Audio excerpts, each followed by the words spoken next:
Linking your bank account to Airwallex is a straightforward process that allows you to manage your finances more efficiently.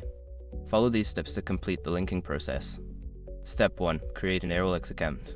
Before changing your settings, use the srock.com link in the description to open the password strength checker, then update your password if needed. Step 2. Verify your identity. After creating your account, you will need to verify your identity. This may involve uploading identification documents such as a passport or driver's license, and providing additional personal information as required by Airwallex. Step 3. Navigate to bank account linking. Once your account is set up and verified, log into your Airwallex account. Go to the Settings or Account Management section and look for the option to link your bank account. Step 4. Enter bank account details.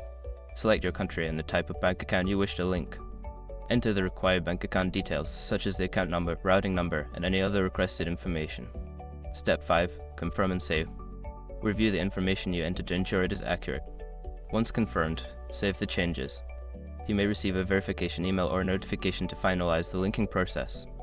By following these steps, you can successfully link your bank account to Airwallex, allowing for seamless transactions and better financial management.